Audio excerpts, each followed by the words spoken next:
Hello everyone, welcome back to my channel. I am Pooja और आज हम बात करेंगे वीकली करंट अफेयर्स पे। पूरे हफ्ते आपने डेफिनेटली करंट अफेयर्स देखा होगा और अब बारी आती है आपके टेस्ट की। कितने करंट अफेयर्स हैं जो आपको याद हैं? अब weekly current affairs revision purpose के लिए होता है, तो आज हमें कौन कौन से टॉपिक कवर करने हैं। तो सबसे पहले 21 अप्रैल से लेकर 27 अप्रैल तक जो भी इंपॉर्टेंट डेज थे उनकी थीम हम डिस्कस करने वाले हैं। फिर पर्सन इन न्यूज, जो भी अपॉइंटमेंट हुई हैं, अवार्ड्स हुए हैं या फिर ऑबिचुरीज हुई हैं, उनको यहाँ पर हम डिस्कस करेंगे। एंड फिर हम बात करेंगे देश दुनिया की टॉप न्यूज, जिसमें आपकी स्टेट न्यूज भी शामिल है, नेशनल न्यूज भी इंक्लूड है और आपकी इंटरनेशनल न्यूज को भी यहाँ पर इंक्लूड किया गया है, जो भी टॉप न्यूज है। और फिर 35 क्वेश्चन का एक छोटा सा क्विज मिलेगा जिसका आंसर आपको करना और अपना स्कोर हमें कमेंट सेक्शन में बताएंगे। वीडियो के एंड में क्वेश्चन ऑफ द डे भी होगा, इसका आंसर भी आप हमें कमेंट सेक्शन में दे सकते हैं। क्लियर? तो आज topic of discussion I think clear हो गया होगा। अब बात कर लेते हैं पीडीएफ के बारे में। तो जैसा कि आपको पता है कि डेली करंट अफेयर्स होता है हमारा सुबह 8 बजे, जो आपके सभी के सभी कॉम्पिटिटिव एग्जाम के लिए इंपॉर्टेंट है। और वीकली करंट अफेयर्स होता है संडे को मॉर्निंग 8 AM और इन सब की पीडीएफ आपको मिलेगी मेरे टेलीग्राम पे। ठीक है, टेलीग्राम की लिंक डिस्क्रिप्शन में भी अवेलेबल है या फिर सिंपली सर्च कीजिएगा पूजा जैन CA 247, तो भी आप मेरे टेलीग्राम तक पहुंच जाएंगे। आइए स्टार्ट करते हैं। सबसे पहले इंपॉर्टेंट डेज एंड थीम देखेंगे। तो 21 अप्रैल, 21 अप्रैल को पहली बार सरदार वल्लभ भाई पटेल ने 1947 में जो सिविल सर्वेंट थे उनको एड्रेस करने का काम किया था और कहा था कि सिविल सर्वेंट स्टील फ्रेम होते हैं हमारे देश के। और तब उन्होंने डिसाइड किया कि हम national civil service day celebrate करेंगे, इसलिए हम 2006 से national civil service day 21 April को सेलिब्रेट करते हैं। नेक्स्ट है, अगला जो दिन है वो बहुत इंपॉर्टेंट है। हम बात कर रहे हैं वर्ल्ड अर्थ डे के बारे में। आप सभी को पता होगा कि 22 मार्च को हमने वाटर डे सेलिब्रेट किया था और इसके एक महीने बाद मतलब 22 अप्रैल को हम अर्थ डे सेलिब्रेट करते हैं, जिसकी थीम है प्लेनेट वर्सेस प्लास्टिक। नेक्स्ट है 23 अप्रैल को world book and copyright day हम सेलिब्रेट कर रहे हैं, जिसकी थीम है रीड यूर वे। अगला जो दिन है वो इम्पॉर्टेंट है 24 अप्रैल, और ये दिन कई बार एग्जाम में पूछा गया है। 24 अप्रैल को हम सेलिब्रेट करते हैं पंचायती राज दिवस और हमारे कॉन्स्टिट्यूशन के आर्टिकल 40, जो कि हमारे डीपीएसपी का पार्ट है, इसमें हमें बताया गया है पंचायतों के बारे में, जो कि महात्मा गांधी जी की थिंकिंग थी, महात्मा गांधी जी की अवधारणा थी। एक्चुअली 24 अप्रैल को 1993 में जो 73rd नंबर का कॉन्स्टिट्यूशनल अमेंडमेंट एक्ट हुआ था उसे इन्फोर्स में लाया गया था, इसलिए हम 24 अप्रैल को नेशनल पंचायती राज दिवस के रूप में सेलिब्रेट करते हैं। अब 24 अप्रैल को एक और बहुत इंपॉर्टेंट डे है which is world malaria day. World malaria day जिसकी थीम है accelerating the fight against malaria for a more equitable world. अब मलेरिया सेलिब्रेट हो गया, तो मलेरिया के बाद हम बात कर लेंगे वैक्सीनेशन मतलब इम्यूनाइजेशन वीक के बारे में। तो अप्रैल मंथ का जो लास्ट वीक होता है 24 अप्रैल से लेकर 30 अप्रैल तक हम वर्ल्ड इम्यूनाइजेशन वीक के रूप में सेलिब्रेट करते हैं, जिसकी थीम थी humanly possible immunization for all. And last day है 26 अप्रैल, ये भी बहुत इंपॉर्टेंट डे है, वर्ल्ड इंटेलेक्चुअल प्रॉपर्टी डे। और आपको तो पता है इंडिया को रिसेंटली आईपी सिक्योरिटी लिस्ट में या मॉनिटरिंग लिस्ट में यूएसए ने रखा है। तो वर्ल्ड इंटेलेक्चुअल प्रॉपर्टी डे की थीम है IP and SDG, building our common future with innovation and creativity. तो ये कुछ इंपॉर्टेंट डे है। तो लास्ट वीक जो है आपका अप्रैल का, इसमें काफी सारे इंपॉर्टेंट डेज जैसे कि पंचायती राज दिवस हो गया, आपका वाटर डे, अर्थ डे हो गया, मलेरिया डे, इम्यूनाइजेशन वीक और आपका वर्ल्ड इंटेलेक्चुअल प्रॉपर्टी डे, ये सभी के सभी इंपॉर्टेंट डेज हैं। अब नेक्स्ट सेगमेंट पे बात करेंगे विच इज इंपॉर्टेंट अपॉइंटमेंट या फिर पर्सन इन न्यूज, जो इस पर्टिकुलर वीक में आपको देखने को मिलेंगे। ये वीडियो अगर आपको यूजफुल लग रहा है, पसंद आ रहा है, तो बिल्कुल अपने फ्रेंड्स के साथ शेयर करना नहीं भूलेंगे और पहली बार आ रहे हो तो सब्सक्राइब कर लेना, जिससे अपकमिंग क्लासेस के नोटिफिकेशन मिल सके। चलिए अब बात करेंगे नेशनल सिक्योरिटी गार्ड के डायरेक्टर जनरल के बारे में। तो रिसेंटली नेशनल सिक्योरिटी गार्ड के डायरेक्टर जनरल अपॉइंट किए गए हैं नलिन प्रभात को, और इसके अलावा special director of intelligence bureau appoint हुई हैं सपना तिवारी। ठीक है, ये दो इंपॉर्टेंट अपॉइंटमेंट है। नलिन प्रभात जी जो कि डायरेक्टर जनरल बने हैं एनएसजी के, इनका टेन्योर 2028 तक रहने वाला है, 2028 तक। अगले पर्सन जो है वो भी बहुत इंपॉर्टेंट है, एडमिरल दिनेश के त्रिपाठी। एक्चुअली ये ने चीफ ऑफ नेवल स्टाफ बनाया गया है 30 अप्रैल को। 30 अप्रैल को अभी हमारे जो चीफ ऑफ नेवल स्टाफ हैं आर हरि कुमार, उनका टेन्योर खत्म हो रहा है और उनकी जगह पे हमारे जो नए चीफ ऑफ नेवल स्टाफ होंगे वो दिनेश के त्रिपाठी होंगे। तो इंपॉर्टेंट नाम है, आपको याद रखना है। नेक्स्ट है Ajit Kumar. Recently reserve bank of India ने धन लक्ष्मी बैंक के चेयरमैन या कह सकते हो कि सीईओ एंड एमडी अपॉइंट किया है, अप्रूवल दिया है किसे? अजीत कुमार को। तो Ajit Kumar MD and CEO बन गए हैं धन लक्ष्मी बैंक के। धन लक्ष्मी बैंक का फॉर्मेशन 1927 में हुआ था। डन। नेक्स्ट, दीपक पारेख। ये बहुत इंपॉर्टेंट नाम है क्योंकि ये बहुत इंपॉर्टेंट पर्सन है। इन्हें 2006 में पद्म भूषण अवार्ड भी दिया जा चुका है। दीपक पारेख जो कि एचडीएफ लाइफ इंश्योरेंस के चेयरमैन थे, ठीक है, और इन्होंने रेजिग्नेशन दे दिया है और इनकी जगह पे अब जो नए पर्सन बन गए हैं वो है केकी मिस्त्री। तो Deepak Parekh resign from the post of chairman and non executive director of HDFC life insurance और इन्हें रिप्लेस किया है केकी मिस्त्री ने। डन। अगले पर्सन के बारे में बात करते हैं। रिसेंटली मालदीव में इलेक्शन हुए थे और पीपल्स नेशनल कांग्रेस पार्टी से बिलोंग करने वाले मोहम्मद मुजो वापस से मालदीव के प्रेसिडेंट बन गए हैं। मालदीव की कैपिटल माले आपको देखने को मिल जाएगी। नेक्स्ट बात करेंगे आर्यभट्ट अवार्ड के बारे में और इस अवार्ड की शुरुआत 1958 में हुई थी। कोई भी इंडिविजुअल पर्सन जो कि एस्ट्रोनॉटिक्स और एरोस्पेस टेक्नोलॉजी में कंट्रीब्यूट करता है उसे आर्यभट्ट अवार्ड दिया जाता है।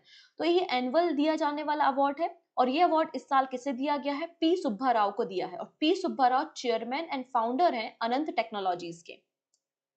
नेक्स्ट पर्सन के बारे में बात करते हैं एम एस धोनी। एक फ्रांस की कार मेकिंग कंपनी है, ऑटोमेकर कंपनी है जिसका नाम है सिट्रॉन। तो सिट्रॉन के ब्रांड एम्बेसडर अपॉइंट किए गए हैं एम एस धोनी। नेक्स्ट है एक पिक्चर जिसे हमने world press photo of the year award के लिए सिलेक्ट किया है और ये पिक्चर किसने क्लिक की है? मोहम्मद सालेम ने क्लिक की है। और ये पिक्चर कहाँ से है? तो गाजा से आपको ये पिक्चर देखने को मिलेगी। बेसिकली मोहम्मद सालेम एक जर्नलिस्ट हैं और इन्होंने पैलेस्टीन में इस पिक्चर को क्लिक किया और इन्हें world press photo of the year award दिया गया है। नेक्स्ट बात करेंगे हम कलिंगा इंस्टीट्यूट का दिया जाने वाला एक अवार्ड जिसका नाम है किस अवार्ड। ये ह्यूमैनिटेरियन अवार्ड है, मतलब कोई भी व्यक्ति जो ह्यूमैनिटेरियन सेक्टर में काम करता है, परोपकारी सेवाएं करता है, उनको ये अवार्ड दिया जाता है और ये अवार्ड 2021 के लिए रतन टाटा जी को दिया गया है। नेक्स्ट है और बहुत इंपॉर्टेंट नाम है क्योंकि फर्स्ट इन न्यूज जो होते हैं वो इंपॉर्टेंट होते हैं और स्पेशल कोई वीमेन जब किसी इंटरनेशनल या नेशनल ऑर्गेनाइजेशन की हेड होती हैं वो क्वेश्चन बहुत इंपॉर्टेंट हो जाता है।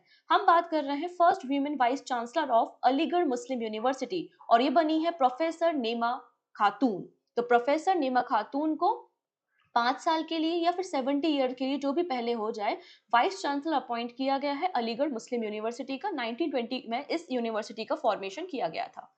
चलिए अगले पर्सन भी इंपॉर्टेंट है क्योंकि ये अर्जुन अवार्डी हैं। इन्हें 2007 में अर्जुन अवार्ड भी दिया गया था और जब ये जूनियर कैटेगरी में खेला करते थे ना तो जूनियर वर्ल्ड नंबर 1 बने थे और ये पहले इंडियन थे जूनियर वर्ल्ड नंबर 1 बनने वाले और इनका रिलेशन है स्कॉच से और रिसेंटली इन्होंने प्रोफेशनली रिटायरमेंट अनाउंस कर दिया है। सौरभ घोसाल इनका नाम है। तो सौरभ घोसाल का नाम आपको नहीं भूलना है। जो दो पर्सन है वो भी बहुत इंपॉर्टेंट है। अभी चलिए अब बात करते हैं स्पोर्ट्स के ऑस्कर अवार्ड के बारे में जिन्हें हम लॉरियास स्पोर्ट अवार्ड कहते हैं और ये सेरेमनी रिसेंटली मैड्रिड में हुई थी। आपको ये दो पर्सन के नाम याद रखने हैं। पहले पर्सन है नोवाक जोकोविच जो कि एक प्रोफेशनल टेनिस प्लेयर है और वर्ल्ड नंबर 1 टेनिस प्लेयर है। इन्हें Laureus world sportsman of the year चुना गया है, वो भी 5th टाइम। इसके अलावा आप यहाँ पर एक फुटबॉलर देख सकते हैं जिनका नाम है एटना बोनमती और इन्हें Laureus world best women sports person का अवार्ड दिया गया है और ये स्पेन की फुटबॉल स्टार आपको देखने को मिलेंगी। इसके अलावा आप एक और नाम याद रख सकते हैं, sport person of the year award with disability award ये ग्रूट को दिया गया है, डीआर डी ग्रूट। और टीम ऑफ द ईयर किसे दिया गया है? स्पेन की वीमेन्स फुटबॉल टीम को यह अवार्ड दिया गया है। डन। नेक्स्ट है अमिताभ चौधरी। अमिताभ चौधरी 2019 से एक्सिस बैंक के एमडी एंड सीईओ हैं और इनका टेन्योर वापस से इंक्रीज कर दिया गया है। वापस से 3 सालों के लिए एक्सिस बैंक के एमडी एंड सीईओ का टेन्योर बढ़ा दिया गया है। ठीक है, एक्सिस बैंक का हेड ऑफिस आपको मुंबई महाराष्ट्र में देखने को मिल जाएगा। नेक्स्ट बात करते हैं हम यहाँ पर लता दीनानाथ मंगेशकर अवार्ड के बारे में और ये 3rd एडिशन है इस अवार्ड का। सबसे पहले 2022 में नरेंद्र मोदी जी को दिया गया था, 2023 में आशा भोसले जी को दिया गया था और 2024 में 3 लोगों को लता दीनानाथ मंगेशकर अवार्ड दिया जा रहा है। कौन कौन से हैं? तो पहले हैं आपके अमिताभ बच्चन, दूसरे हैं AR रहमान और थर्ड नंबर पे आपको देखने को मिल जाएंगे रणदीप हुड्डा। ठीक, चलिए अगले पर्सन के बारे में बात करते हैं। ये नाम आपको किसी सेट में किसी पेपर में डेफिनेटली मिलने वाला है, क्योंकि जब मनिका बत्रा न्यूज में थी, और मनिका बत्रा पहले इंडिया की नंबर 1 टेबल टेनिस प्लेयर थी, जब ये न्यूज में थी तो इनका नाम भी कई सारे पेपर्स में पूछा गया था। और अभी मनिका बत्रा को टेक ओवर कर लिया है। किसने टेक ओवर किया है? सीरजा अकूला ने। और सीरजा अकूला इंडिया की नंबर 1 टेबल टेनिस प्लेयर बन गई है। वर्ल्ड में इनकी रैंकिंग 38 नंबर पे मिल जाएगी। अगर हम मेंस कैटेगरी में बात करते हैं तो इंडिया के नंबर 1 टेबल टेनिस प्लेयर कौन है? शरद कमल है। और इनकी वर्ल्ड रैंकिंग आपको 37 नंबर पे वर्ल्ड रैंकिंग देखने को मिल जाएगी। डन। चलिए अगले पर्सन के बारे में बात करते हैं, और ये इंडिया की है, नाम है गीता सब्रवाल। और recently United nation security general ने एंटिनो गुटरेस ने बेसिकली गीता सब्रवाल को अपॉइंट किया है UN resident coordinator in Indonesia. कहां पर भेजा गया है इन्हें? इंडोनेशिया में। चलिए, जैसे कि हमारे लिए रोहन बोपन्ना बहुत इंपॉर्टेंट है, वैसे ही आपको एक और प्लेयर का नाम याद रखना है। इनका नाम है यूकी बामरी, win BMW open tennis double tournament. तो ये टेनिस प्लेयर है। पहली चीज तो हमको ये क्लियर हो गया है, यूकी बामरी इंडियन है और इन्होंने recently BMW open tennis double title अपने नाम किया, और ये पहले इंडियन हो गए हैं जिन्होंने इस टूर्नामेंट को जीता है। इनके अगर हम पार्टनर के बारे में बात करें तो ये जो दिख रहे हैं ये है फ्रांस के टेनिस प्लेयर हैं जिनका नाम है एल्बेनो ओलिवटिटी। ठीक है, इन दोनों ने मिलकर डबल ओपन का टाइटल अपने नाम किया है, BMW ओपन। ठीक है, अगले पर्सन है उसेन बोल्ट, जो कि जमाइका से हैं और एक एथलीट हैं, और इन्हें अपकमिंग जो 9th एडिशन होना है ICC men's T20 world cup का वेस्ट इंडीज और USA में उसका ब्रांड एम्बेसडर अपॉइंट किया गया है। अगले पर्सन भी इंपॉर्टेंट है, दीपांशु शर्मा इनका नाम है, और उत्तर प्रदेश से बिलोंग करते हैं, और इनका रिलेशन जेवलिन थ्रो से है। इन्होंने recently Asian under 20 athletic championship जो कि UAE दुबई में हो रही थी, उसमें इन्होंने गोल्ड मेडल जीता है। तो आपको दीपांशु शर्मा का नाम भी पता होना चाहिए, और इनका रिलेशन जेवलिन थ्रो से देखने को मिल जाएगा, मतलब भाला फेंक से संबंधित है। चलिए अगले पर्सन है जो कि एक रेसलर है, और कॉमनवेल्थ गेम में इन्होंने रेसलिंग में भारत को गोल्ड मेडल लाकर दिया था। नाम है नरसिंह यादव, और इन्हें recently wrestling federation of India का नया प्रेसिडेंट अपॉइंट किया गया है। तो रेसलिंग फेडरेशन ऑफ इंडिया के चेयरमैन कौन बन गए हैं? नरसिंह यादव आपको देखने को मिलेंगे। इस बॉडी का फॉर्मेशन 1967 में हुआ था, और न्यू दिल्ली में आपको हेडक्वार्टर देखने को मिल जाएगा। डन। चलिए अब बात करेंगे RBI के डिप्टी गवर्नर, जिनका नाम है T रविशंकर। इनका टेन्योर गवर्नमेंट ने रिसेंटली 1 साल के लिए बढ़ा दिया गया है, और 3 मई से इनका नया टेन्योर शुरू हो जाएगा। RBI में टोटल 4 गवर्नर होते हैं, और उनमें से एक T रविशंकर है जो कि 2021 से RBI के गवर्नर के रूप में काम कर रहे हैं। तो ये कुछ इंपॉर्टेंट पर्सन थे जिनके बारे में हमने डिस्कस किया। अब बात करेंगे देश दुनिया की खबरों के बारे में। जो भी इंपॉर्टेंट नेशनल न्यूज है, इंटरनेशनल न्यूज है, या फिर स्टेट न्यूज है जो इंपॉर्टेंट है, बिल्कुल टू द पॉइंट है, उनको यहाँ पर हम डिस्कस करेंगे। ठीक है, तो सबसे पहली बात करते हैं हिंदुस्तान जिंक, जो कि वेदांता ग्रुप का ही एक कंपनी है, become the third largest silver producer. तो रिसेंटली वर्ल्ड सिल्वर सर्वे 2024 कंडक्ट किया गया, और उस सर्वे में बताया गया कि हिंदुस्तान जिंक वर्ल्ड की third largest silver producer company बन गई है, जो कि वेदांता ग्रुप की एक कंपनी है। इसके अलावा इन्होंने एक माइन की भी चर्चा की, क्योंकि वेदांता ग्रुप के अंदर तो कई सारी माइंस आती हैं। उनमें से एक माइन है जिसका नाम है सिंदेश्वर कुरुद माइन, जो कि वर्ल्ड की second largest silver producing mine बन गई है। हिंदुस्तान जिंक के प्रोडक्शन के मामले में वर्ल्ड में सेकेंड नंबर पे आता है, और सिल्वर के प्रोडक्शन के मामले में आप देखेंगे थर्ड नंबर पे देखने को मिल जाएगा। डन। हिंदुस्तान जिंक की चेयरमैन प्रिया अग्रवाल हिब्बर आपको देखने को मिल जाएंगी। ओके, नेक्स्ट है India deliver first batch of BrahMos supersonic cruise missile to the Philippines. तो यहाँ पर देखिए ये हमारा एक अचीवमेंट है कि जो ब्रह्मोस सुपरसोनिक मिसाइल है, और ब्रह्मोस सुपरसोनिक मिसाइल इंडिया और रशिया का एक ज्वाइंट वेंचर है। ठीक है, और इसे पहली बार हमने किसी देश में डिलीवर किया है। पहला बैच हमने डिलीवर किया है कहाँ पर? फिलीपींस में। ठीक है, यहाँ पर इंडिया और फिलीपींस के बीच में जो डील हुई थी वो $375 मिलियन की डील बेसिकली साइन की गई थी। और हमारा जो यहाँ पे एयरक्राफ्ट है जिसका नाम है C-17 एयरक्राफ्ट, जो कि एक ट्रांसपोर्ट एयरक्राफ्ट है, इसके मदद से हमने ब्रह्मोस मिसाइल के इक्विपमेंट, इसके पार्ट्स और इसको सेंड करने का काम बेसिकली किया है। ठीक है, ये जो डील है वो 2022 में की गई डील है। डन। और ये डील अगर आप देखेंगे तो फिलीपींस और इंडिया के बीच में हुई थी। नेक्स्ट है इरिडा, मतलब Indian renewable energy development agency limited, to boost green hydrogen and renewable energy manufacturing project. यहाँ पर इरडा ने अपना एक नया ब्रांच, एक नई ऑफिस ओपन किया है। कहाँ पर? गिफ्ट सिटी गांधीनगर गुजरात में। क्यों ओपन किया है? क्योंकि ये फॉरेन करेंसी में ग्रीन हाइड्रोजन और रिन्यूएबल एनर्जी मैन्युफैक्चरिंग के लिए लोन प्रोवाइड करेंगे या एडवांस प्रोवाइड करने का काम बेसिकली करेंगे। ठीक है, और ये फॉरेन करेंसी में आप देखेंगे इस तरीके का लोन एग्रीमेंट किया जाएगा। इरडा के जो चेयरमैन है उनका नाम है श्री प्रदीप कुमार दास। इन्होंने कहा है कि हमारा टारगेट है कि हम 5 million metric ton per annum hydrogen का प्रोड्यूस कर पाए 2030 तक। तो यहाँ पे हमें नई मैन्युफैक्चरिंग यूनिट को सेटअप करने की जरूरत है, इसलिए हम यहाँ पे लोन दे रहे हैं। और इन्होंने अपना नया ऑफिस गिफ्ट सिटी गुजरात में ओपन किया है। नेक्स्ट है रशिया और इंडिया ने एक और एग्रीमेंट साइन किया है to operate large research hub in New Delhi. तो रिसेंटली एक एजुकेशनल समिट हुई थी, 2 दिन की समिट थी, जिसमें 60 से ज्यादा रशियन यूनिवर्सिटी ने पार्टिसिपेट किया था। तो इंडिया और रशिया ने डिसाइड किया है कि हम एक रिसर्च हब तैयार करेंगे। ठीक है, एक रिसर्च हब को तैयार किया जाएगा। नेक्स्ट है InterGlobe to bring air taxis in 2026। तो देखिएगा, इंटरग्लोब बेसिकली एक पेरेंट कंपनी है इंडिगो की, और इन्होंने एक पार्टनरशिप की है यूएस बेस्ड आर्चर एविएशन के साथ। और ये दोनों मिलकर 2026 में इंडिया में क्या ऑल इलेक्ट्रिक टैक्सीज लेकर आएंगे। कौन सी टैक्सी है ये? एयर टैक्सी इंट्रोड्यूस की जाएंगी। पहली जो टैक्सी रन की जाएगी वो दिल्ली से गुरुग्राम के बीच, मतलब हरियाणा के बीच में रन की जाएगी, और उसके बाद फिर मुंबई और बेंगलुरु में भी इसकी शुरुआत की जाएगी। डन। नेक्स्ट है सिप्री की रिपोर्ट, मतलब Stockholm international Peace Research Institute, जो कि एक थिंक टैंक है, और ये बताता है कि कौन सा देश है जो कितना ज्यादा एक्सपेंड करता है, एक्सपेंडिचर ज्यादा है आपकी मिलिट्री के लिए। तो यहाँ पे इंडिया की रैंकिंग आपको 4th नंबर पे देखने को मिल जाएगी। तो India ranked 4th in the global military spending इन 2023। पूरे वर्ल्ड में इंडिया 4थे नंबर पे आता है जो अपनी मिलिट्री पे सबसे ज्यादा खर्चा करता है। ठीक है, इंडिया ने 2022 में जो मिलिट्री में खर्चा किया था वो कितना था आप देखेंगे। 4th पोजीशन पे इंडिया, और इंडिया का जो एक्सपेंडिचर था वो 81.4 बिलियन डॉलर का आपको देखने को मिलेगा। फर्स्ट नंबर पे यूएसए है, सेकेंड नंबर पे चाइना है, एंड थर्ड नंबर पे आपको रशिया देखने को मिल जाएगा।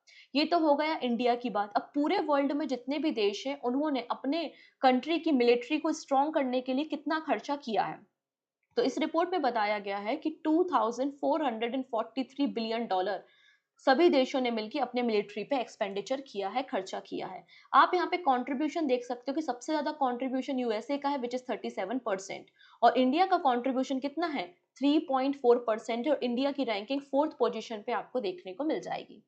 ठीक है, अब यहाँ पे बोला है कि सबसे ज्यादा मिलिट्री स्पेंडिंग कहाँ पर सबसे ज्यादा इंक्रीज हुआ है प्रीवियस ईयर के कंपैरिजन में। तो यहाँ पर बोला गया है कि डेमोक्रेटिक रिपब्लिक ऑफ कॉन्गो का जो मिलिट्री एक्सपेंडिचर है वो 105% इंक्रीज हुआ है। सिमिलर अगर हम साउथ सुडान की बात करें तो साउथ सुडान में भी जो मिलिट्री एक्सपेंडिचर है वो 78% इंक्रीज हुआ है, जो कि बहुत ज्यादा, जबकि इंडिया का इंक्रीमेंट 3.4% है, लेकिन इनका इंक्रीमेंट बहुत ज्यादा है। ठीक है, first ever Hindi radio broadcast start in Kuwait. तो रिसेंटली इंडियन एम्बेसी ने कुवैत में पहला हिंदी रेडियो ब्रॉडकास्टिंग शुरू की है 93.3 एफएम और 96.3 एएम पर। और यहाँ पे जो इंडिया के एम्बेसडर है कुवैत में, उनका नाम आदर्श स्वाइका आपको देखने को मिलेगा, जिससे दोनों के बीच के रिलेशन और भी स्ट्रॉन्ग हो। अभी हमारे देश में लोकसभा इलेक्शन चल रहे हैं, और लोकसभा इलेक्शन पूरे देश में हो रहे हैं, और अंडमान और निकोबार आइलैंड में भी हो रहे हैं। लेकिन पहली बार लोकसभा इलेक्शन में पहली बार आप देखेंगे यहाँ पर एक ट्राइबल कम्युनिटी है जिसका नाम है champagne community, Andaman and Nicobar में। इन्होंने पहली बार लोकसभा इलेक्शन में पार्टिसिपेट किया है। अगर 2011 की सेंसस उठाते हैं तो ये जो ट्राइबल कम्युनिटी है इसकी टोटल पॉपुलेशन 229 है, लेकिन इस लोकसभा इलेक्शन में केवल 7 लोगों ने पार्टिसिपेट किया है। लेकिन इंटरेस्टिंग बात यह है कि पहली बार शॉम्पेन ट्राइब ने लोकसभा इलेक्शन में पार्टिसिपेट किया, और ये आपकी पीबीटीजी कम्युनिटी के अंदर आती है। हमारे देश में 75 पीबीटीजी आपको ट्राइबल कम्युनिटी देखने को मिल जाएंगी। नेक्स्ट है India's largest climate clock unveiled as CSIR headquarter for the earth day celebration. अभी हमने 22 अप्रैल को अर्थ डे सेलिब्रेट किया था, और यहाँ पर CSIR के हेडक्वार्टर मतलब नई दिल्ली में इन्होंने इंडिया की लार्जेस्ट क्लाइमेट क्लॉक को अनवील किया है, जो कि हमें एक क्लाइमेट चेंज के बारे में अवेयरनेस बताएगी। ठीक है। CSIR का फॉर्मेशन 1942 में हुआ था, नई दिल्ली में इसका हेड ऑफिस है, और ये जो बॉडी है वो ministry of science and technology के अंदर काम करती है। नेक्स्ट है वर्ल्ड एनर्जी काउंसिल।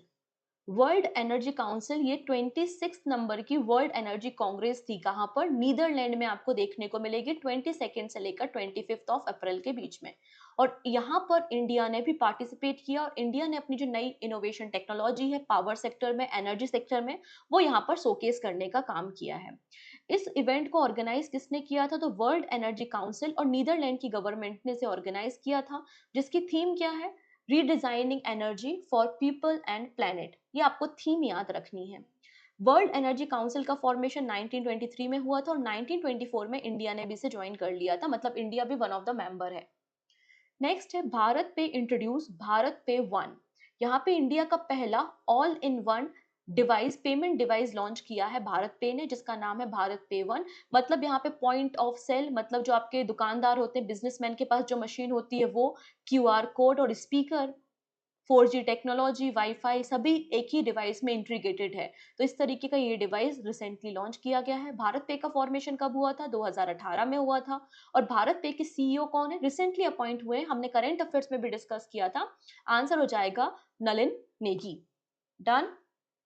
नेक्स्ट है पेयू। पेयू का फॉर्मेशन 2002 में हुआ था, और एक फिनटेक फर्म है, नीदरलैंड बेस्ड, ठीक है।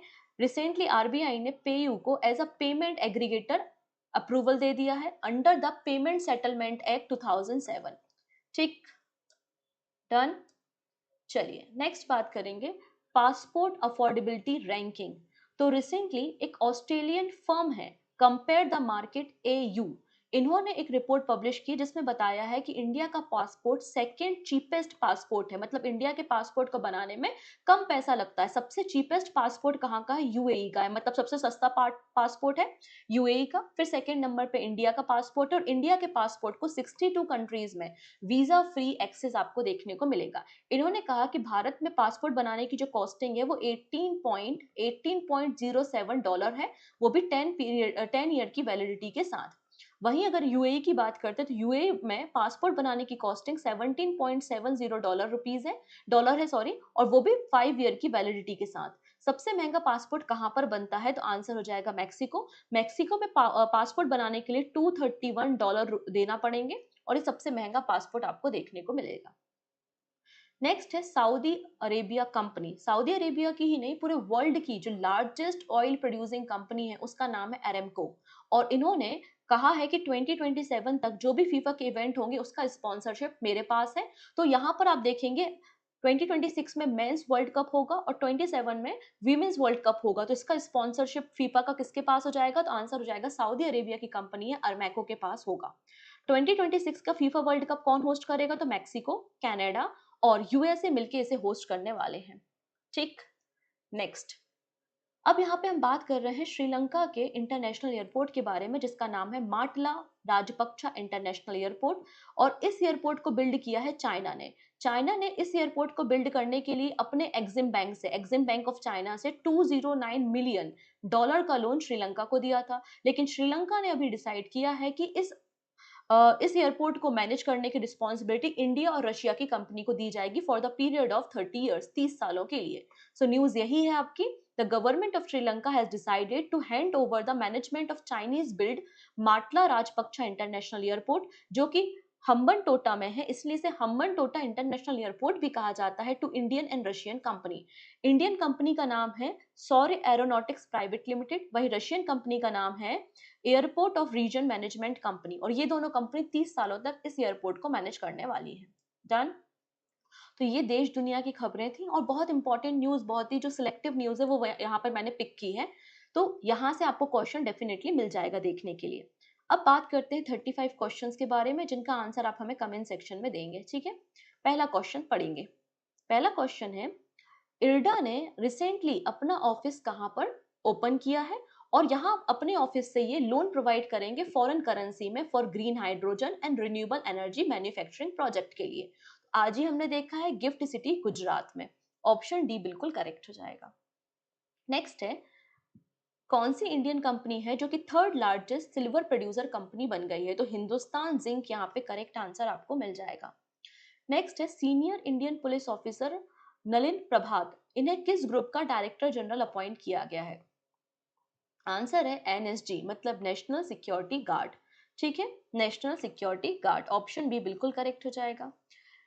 कौन सा इंडियन स्टेट है जिसने इलेक्ट्रॉनिक गुड्स को एक्सपोर्ट करने में रिकॉर्ड बनाया है? 9.56 बिलियन डॉलर के इलेक्ट्रॉनिक गुड्स को एक्सपोर्ट किया है 2023-24 में, और फर्स्ट नंबर पे आया है इंडिया में। तो आंसर हो जाएगा तमिलनाडु।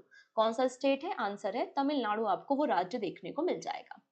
नेक्स्ट है Lakshmana Tirtha river, recently news में थी क्योंकि ये सूख गई है। ये किस नदी की सहायक नदी है? It is a tributary of which river? तो आंसर हो जाएगा कावेरी। कावेरी नदी की सहायक नदी आपको देखने को मिलेगी, ये न्यूज में है। नेक्स्ट है what is the GPS spoofing या फिर पूफिंग? रिसेंटली न्यूज में थी, जिसे इजराइल ने रिसेंटली इस्तेमाल किया है ईरान के अगेंस्ट, जिससे ईरान इजराइल में लोकेशंस को आइडेंटिफाई ना कर पाए। तो ये क्या होता है? इसमें मैनिपुलेट किया जाता है जीपीएस सिग्नल्स को, ठीक है, और फॉल्स सिग्नल्स यहाँ पे भेजे जाते हैं। तो ऑप्शन सी बिल्कुल करेक्ट हो जाएगा। नेक्स्ट है पियोलॉजी 1-2 एंटीक्राफ्ट मिसाइल किसकी है? तो ये इस मिसाइल को रिसेंटली टेस्ट किया गया है, और ये मिसाइल आपको देखने को मिलेगी नॉर्थ कोरिया की। नेक्स्ट है इंडिया ने रिसेंटली किस कंट्री के साथ एक एमओयू साइन किया है to exchange of expertise in the field of auditing? तो ऑडिटिंग की फील्ड में। तो आंसर हो जाएगा इंडिया और बुल्गारिया के बीच में ये एग्रीमेंट देखा गया है। नेक्स्ट है Indian milk brand company Nandini. तो नंदिनी कर्नाटका बेस्ड आपको एक मिल्क ब्रांड देखने को मिलेगा। पूछा जा रहा है ये किन दो टीम का स्पॉन्सर बन गया है upcoming T20 cricket world cup के लिए? तो आंसर हो जाएगा Scotland and Ireland is the right answer. Next है फॉर्मूला 1 चाइनीज ग्रैंड प्रिक्स का टाइटल किसने जीता है? तो ये टाइटल पहली बार जीता है मैक्स वर्स्टैपन ने। ठीक है, नेक्स्ट है which Indian grand master has won the title of candidate chess tournament? और ये यंगेस्ट प्लेयर बन गए हैं और सेकेंड इंडियन प्लेयर है जिन्होंने इस टूर्नामेंट को जीता है। आंसर हो जाएगा डी गुकेश। ठीक है, ऑप्शन नंबर बी करेक्ट है। नेक्स्ट है Which payment bank has launched eco-friendly NCMC, मतलब national common mobility card enable debit and prepaid card? तो यहाँ पर NCMC based debit card and prepaid card को इशू किया है एयरटेल पेमेंट बैंक ने। Option A is the right answer. Next है which bank become the first private bank to open branch in the Lakshadweep? तो पहला बैंक HDFC बैंक बन गया है, पहला प्राइवेट बैंक जिसने लक्षद्वीप में अपनी ब्रांच को ओपन करने का काम किया है। Option D. Asian wrestling championship 2024 कहां पर हुई? तो ये चैंपियनशिप आप देखेंगे किर्गिस्तान में हुई थी। Option D is the right answer. US India tax forum जिसका फॉर्मेशन 2020 में हुआ था, इसके हेड किसे बनाया गया है? तो इसका हेड बनाया गया है तरुण बजाज को। तरुण बजाज जो कि हमारे देश के फाइनेंस सेक्रेटरी रह चुके हैं। ठीक है, नेक्स्ट है in which country has been first Hindi radio broadcast started? तो कुवैत में पहला हिंदी रेडियो ब्रॉडकास्ट स्टार्ट किया गया है। Open AI has hired first official in India in order to handle government relation. इनका नाम क्या है? इनका नाम है प्रज्ञा मिश्रा। ऑप्शन डी बिल्कुल करेक्ट है। World press photo of the year 2024 का अवार्ड किसने जीता है? तो आंसर हो जाएगा मोहम्मद सालेम ने ये जीता है अवार्ड। नेक्स्ट है यहाँ पर बोला है वो कौन सी कंपनी है जिसने VASA1 AI मॉडल इंट्रोड्यूस किया है? और ये मॉडल क्या करता है, एक स्टेशनरी इमेज को एक मूविंग इमेज, एक फेशियल एक्सप्रेशन के साथ इमेज में कन्वर्ट कर सकता है विद ऑडियो। तो ये लॉन्च किया है किसने? माइक्रोसॉफ्ट ने। नेक्स्ट है trends in world military expenditure 2023 report recently किसने पब्लिश की है, जिसमें भारत की रैंकिंग चौथे नंबर पे है और यूएसए फर्स्ट नंबर पे? यूएसए का कंट्रीब्यूशन 37 नंबर पे देखने को मिल जाएगा, 37% देखने को मिल जाएगा। आंसर है SIPRI, Stockholm international Peace Research institute. Golden trevally recently news में थी, ये किस जानवर की प्रजाति है? ठीक है, तो आंसर हो जाएगा ये फिश की स्पीसीज आपको देखने को मिलेगी। यहाँ पर इस स्पीसीज को बेसिकली रेडी किया गया है central marine fishery research institute के द्वारा, इसलिए न्यूज में है।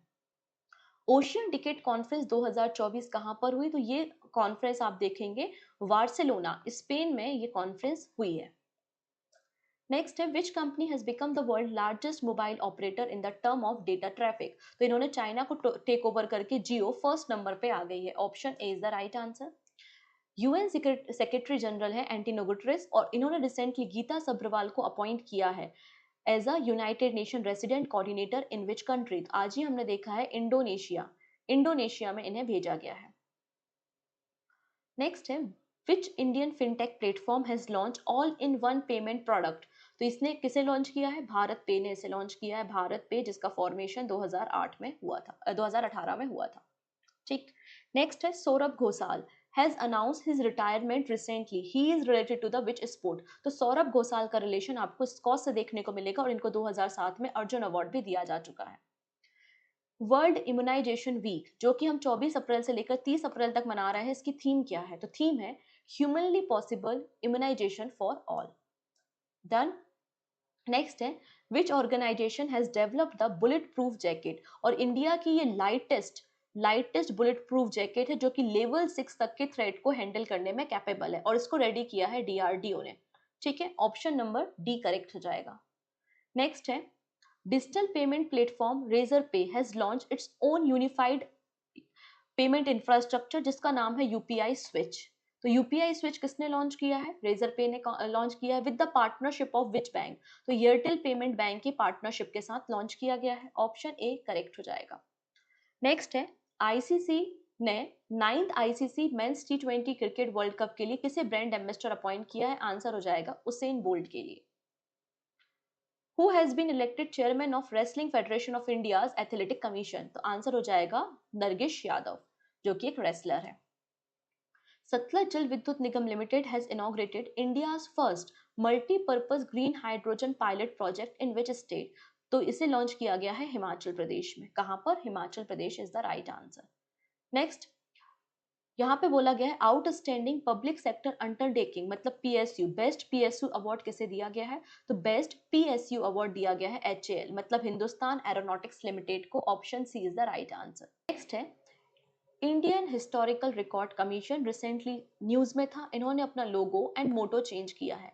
ये किस मिनिस्ट्री के अंदर काम करता है? तो मिनिस्ट्री ऑफ कल्चर के अंदर आप देखेंगे ये काम करता है। नेक्स्ट है Which Indian institute play important role in the Shri Ram Surya Tilak program in Ayodhya? तो श्री राम सूर्य तिलक प्रोग्राम का रिलेशन किस इंस्टीट्यूट से है? तो IIA मतलब इंडियन इंस्टीट्यूट ऑफ एस्ट्रोफिजिक्स से आपको रिलेशन देखने को मिल जाएगा। And this is question of the day. ठीक है, ये जो पर्सन दिखाई दे रहे हैं इनका रिलेशन यक्षगान से था और रिसेंटली इनकी निधन हो गई है। नाम है Subramaniam Dhareshwar, passed away recently. बोला जा रहा है कि इन्हें किस और टाइटल से जाना जाता है, मतलब इन्हें यक्षगान कम्युनिटी ने कौन सा नया टाइटल दिया है? 4 नाम है, 4 टाइटल से जो भी सही आंसर होगा वो आप हमें कमेंट सेक्शन में अपने स्कोर के साथ बता सकते हैं। बाकी सारी बातें हम नेक्स्ट वीडियो में डिस्कस करेंगे। So take care and bye bye.